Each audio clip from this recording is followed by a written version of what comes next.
오늘 본문은 어제 본문에 이어서 바울의 설교입니다. 비시디아 안디옥에서 하나님의 말씀을 증거한 바울의 설교인데요. 사도행전에 나오는 바울의 첫 설교이면서 매우 긴 설교입니다. 구약의 말씀을 인용하여 예수 그리스도의 부활을 증거하고 있습니다. 오늘 본문은 특별히 시편 말씀을 여러 차례 인용하면서 예수 그리스도가 하나님께서 약속하신 메시아임을 강조하고 있습니다. 32절이죠. 우리도 조상들에게 주신 약속을 너희에게 전파하노니. 바울은 기회가 있을 때마다 예수 그리스도를 전파했습니다. 33절에 곧 하나님이 예수를 일으키사 우리 자녀들에게 이 약속을 이루게 하셨다 함이라. 33절도 그렇고 34절도 그렇고 주어가 하나님으로 되어 있습니다. 유대인들과 또 유대교로 개종한 사람들에게 이 모든 일을 누가 하셨느냐? 하나님이 하셨다. 하나님이 하신 이 일은 성경을 통해서 이미 약속된 것이다 라는 것을 강조합니다. 곧 하나님이 예수를 일으키사 우리 자녀들에게 이 약속을 이루게 하셨다 함이라. 시편 둘째 편에 기록한 바와 같이 시편 2편을 인용합니다. 너는 내 아들이라 오늘 너를 낳았다 하셨고, 하나님께서 너는 내 아들이라 일컬은 자가 예수님이라는 얘기죠. 또 하나님께서 죽은 자 가운데서 그를 일으키사, 누가 예수 그리스도를 죽은 자 가운데서 살리셨습니까? 하나님이 살리셨다는 거죠. 다시 썩음을 당하지 않게 하실 것을 가르쳐 이르시되, 예수 그리스도께서 죽은 자 가운데서 부활하셔서 다시 썩지 않는 영원한 부활의 존재로 있게 하셨다는 얘기죠. 내가 다윗의 거룩하고 미쁜 은사를 너희에게 주리라 하셨으며, 예수님의 부활은 하나님께서 미리 다윗을 통해 약속하신 말씀이라는 내용입니다. 35절 또 다른 시편에 일렀으되 주의 거룩한 자로 썩음을 당하지 않게 하시리라 하셨느니라.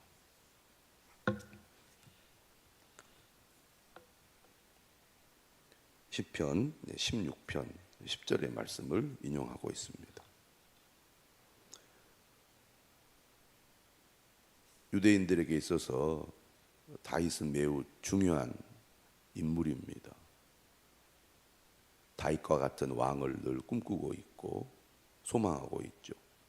다윗과 같은 사람이 와서 하나님의 구원을 이루어 줄 것을 사모하고 있습니다. 그런데 오늘 바울은 다윗의 시편을 인용하여 하나님께서 다윗을 통해 예언하신 것을 예수 그리스도를 통해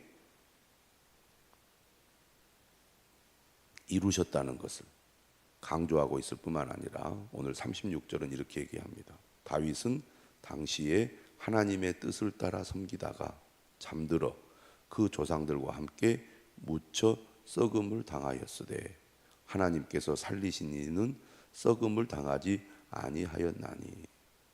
위대한 다윗은 죽었지만 다윗을 통해 약속하신 메시아는 부활하여 여전히 살아 있다고 강조하고 있습니다. 다윗과 예수 그리스도를 대조하고 있는 것이죠. 예수 그리스도야말로 하나님이 보내신 메시아로서 부활하여 지금도 살아있다. 다윗과 비교할 수 없는 존재다. 하나님의 아들이시다. 라고 증거하면서 이렇게 결단을 촉구하고 있습니다. 그러므로 형제들아, 너희가 알 것은 이 사람을 힘입어 죄사함을 너희에게 전하는 이것이며, 오직 예수 그리스도로 말미암아 죄사함을 받을 수 있다는 얘기죠. 예수 그리스도를 믿지 않고는 죄사함을 받을 수 없다는 얘기입니다. 더 나아가 이렇게 얘기하죠. 또 모세의 율법으로 너희가 의롭다 하심을 얻지 못하던 모든 일에도 이 사람을 힘입어 믿는 자마다 의롭다 하심을 얻는 이것이라. 아무도 율법으로는 의롭다함을 받을 수 없다는 것이죠. 하지만 예수 그리스도를 믿는 자는 의롭다함을 받는다고 선포하고 있습니다. 이 39절의 말씀은 사도 바울 서신에 일관되게 주장되는 내용이죠. 오직 예수 그리스도를 믿음으로 의롭다함을 받는다. 어느 누구도 하나님의 말씀을 지킴으로 의롭다함을 받을 수 없다. 믿음으로만 의롭다함을 받을 수 있다. 그러므로 예수 그리스도를 믿어야 한다. 오늘 바울은 비시디아 안디옥 회당에서 예수 그리스도를 증거하고 있습니다. 40절이죠. 그런즉 너희는 선지자들을 통하여 말씀하신 것이 너희에게 미칠까 삼가라. 선지자들이 어떤 말을 했습니까? 일러스되 보라, 멸시하는 사람들아, 너희는 놀라고 멸망하라. 내가 너희 때를 당하여 한 일을 행할 것이니 사람이 너희에게 일러줄지라도 도무지 믿지 못할 일이라 하였느니라 하니라. 선지자들은 하나님의 뜻을 따라 하나님의 백성들에게 하나님의 말씀을 선포했습니다. 심판의 경고를 많이 했죠. 하나님의 말씀을 듣고도 믿지 않고 여전히 하나님의 말씀을 거부한 자들은 멸망받을 수밖에 없다는 것입니다. 그런데 지금 예수 그리스도께서 이 땅에 오셔서 십자가에 못 박혀 죽으셨다가 부활하셨음에도 불구하고 많은 사람들이 예수 그리스도의 복음을 받아들이지 않고 거부하고 있는데, 구약의 선지자들을 통해서 예언한 대로 주님의 말씀을 멸시하는 사람, 예수 그리스도를 믿지 않는 사람들은 멸망받을 수밖에 없다는 얘기입니다. 믿지 않으면 구원받지 못하는 것이죠. 바울은 오늘 비시디 안디옥에서 오직 예수 그리스도를 믿음으로만 의롭다함을 받을 수 있다. 강하게 선포하면서 믿지 않으면 멸망받게 될 것이다. 믿음을 강력하게 촉구하고 있습니다. 이렇게 바울이 매우 긴 구절을 통해서 예수 그리스도의 복음을 전할 때 사람들이 어떻게 반응합니까? 42절, 그들이 나갈새 사람들이 청하되 다음 안식일에도 이 말씀을 하라 하더라. 바울의 설교를 들은 사람들 가운데 바울의 설교를 듣고 감동을 받고 마음이 뜨거워진 사람이 있었습니다. 그래서 다음 안식일에도 이 말씀을 해달라고 요청을 한 거죠. 하나님의 말씀을 들을 때 성령님이 함께 하시면 그 말씀에 반응, 긍정적인 반응, 믿음의 반응이 일어나게 됩니다. 그 반응이 일어날 때 믿음의 사건이 나타나는 거죠. 회당의 모임이 끝난 후 유대인과 유대교에 입교한 경건한 사람들이 많이 바울과 바나바를 따르니. 믿음으로 반응하는 사람들이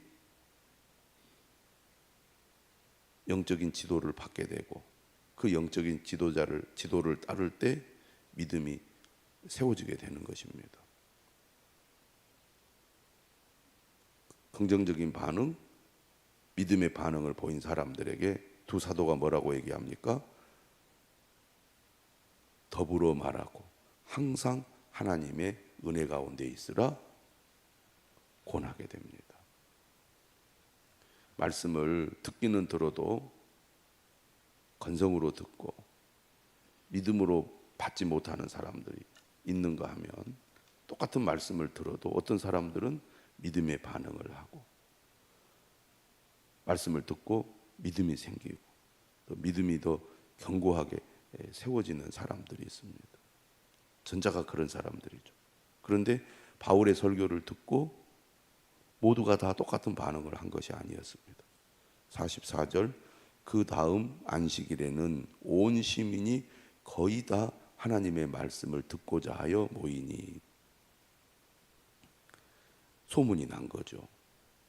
그래서 비시디아 안디옥에 사는 시민들이 몰려들었습니다. 지금까지 들어보지 못한 말씀이다. 아마 그렇게 소문이 났을 겁니다. 그런데 이렇게 많은 이방인들이 말씀을 듣고자 모이니까 45절 유대인들이 그 무리를 보고 시기가 가득하여 바울이 말한 것을 반박하고 비방을 하게 되죠. 사도 바울은 이처럼 유대인의 회당에 가서 복음을 전할 때 바울의 복음을 듣고 회개하고 예수님을 믿는 사람들도 있었지만 반대로 바울의 전도를 시기하고 반박하고 비방하는 사람들도 항상 있었다는 것입니다.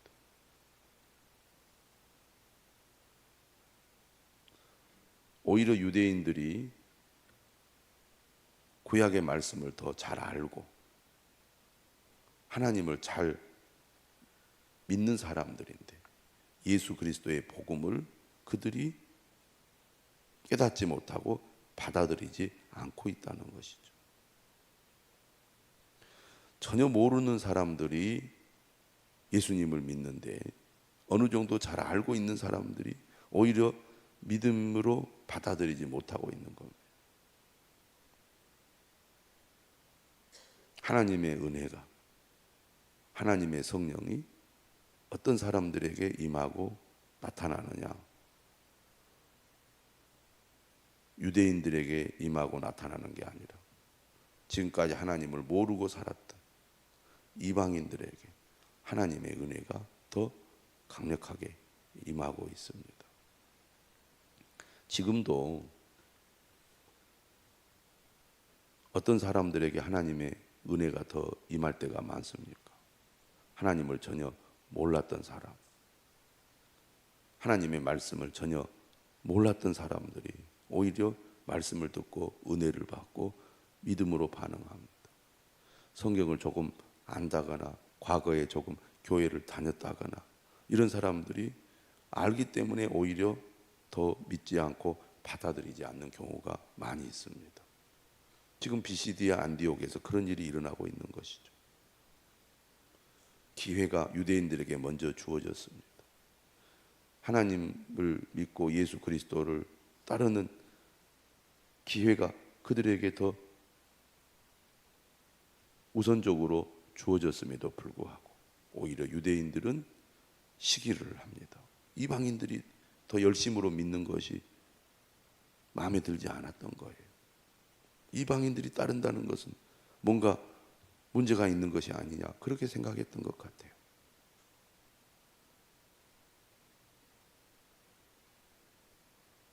그런데 이때 46절에 보면 바울과 바나바가 담대하게 말합니다.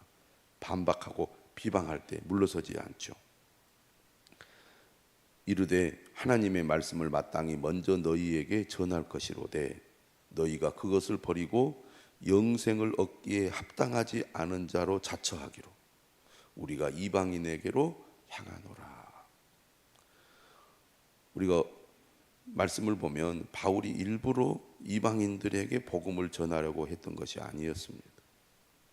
사실은 하나님의 말씀을 잘 알고 있는 유대인들에게 먼저 다가갔고 또 그들이 있는 곳에 가서 복음을 전했습니다. 그들에게 기회가 주어진 것이죠. 먼저.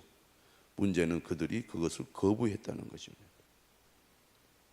아무리 말씀을 들어도 믿지 않고 거부하면 기회를 잃어버리게 됩니다. 하나님이 그들에게 손을 내밀고 내게로 오라고 요청함에도 불구하고 끝내 그것을 외면하면 은혜를 받을 수가 없고 영생을 얻을 수가 없는 거죠. 오늘날에도 많은 사람들이 믿으라고, 주님 앞으로 가까이 나오라고, 주님을 의지하라고 그런 말을 듣고도 거부하는 사람들이 있습니다. 무시하는 사람들이 있습니다.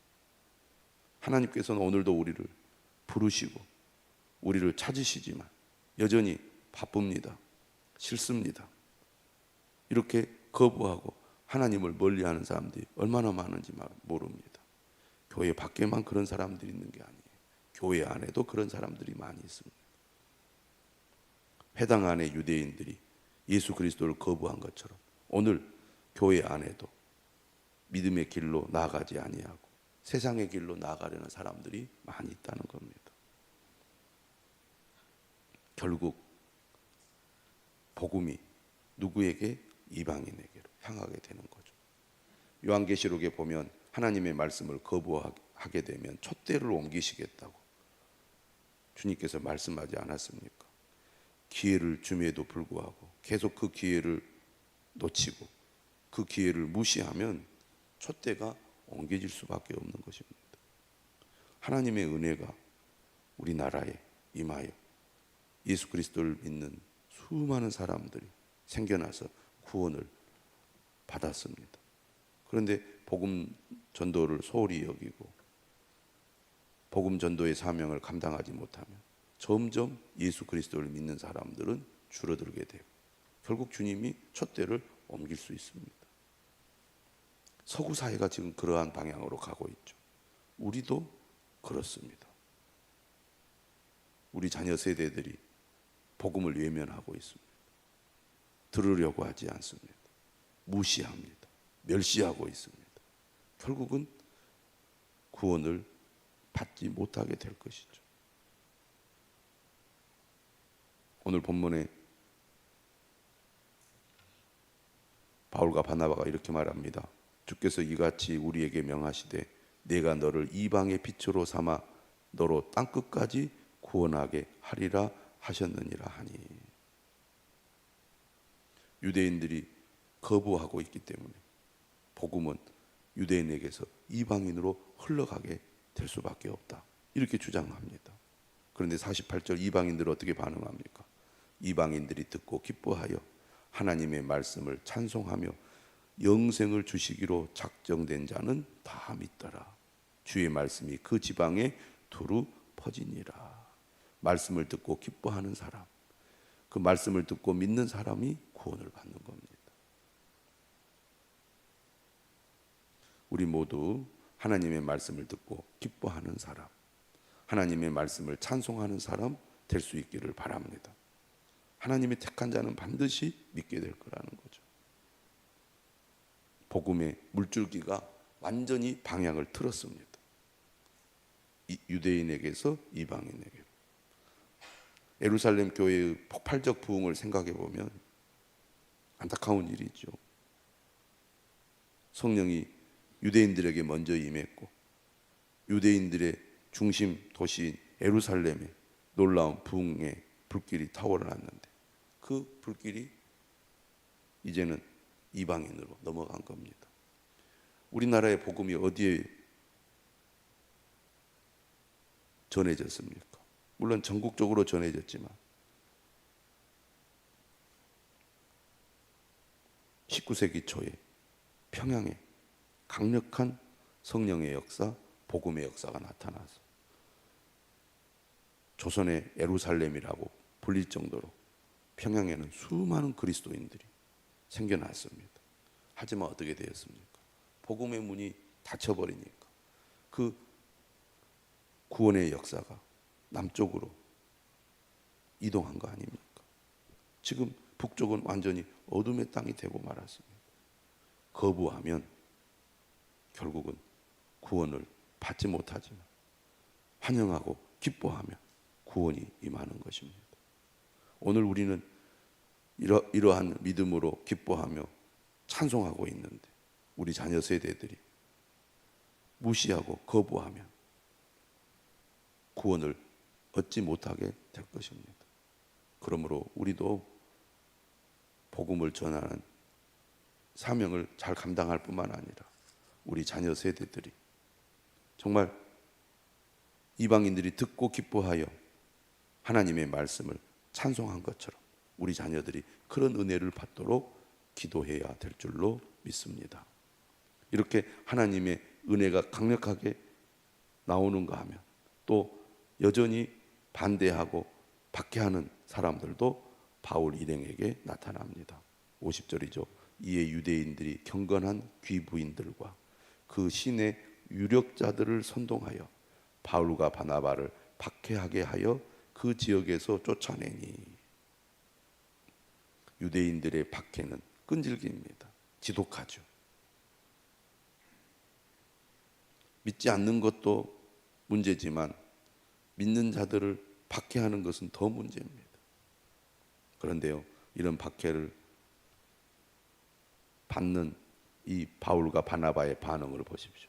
두 사람이 그들을 향하여 발에 티끌을 떨어버리고 이고니온으로 가거늘. 예수님께서 말씀하셨거든요. 받아들이지 않으면 발에 티끌을 떨어버리라. 제자들은 기쁨과 성령이 충만하니라.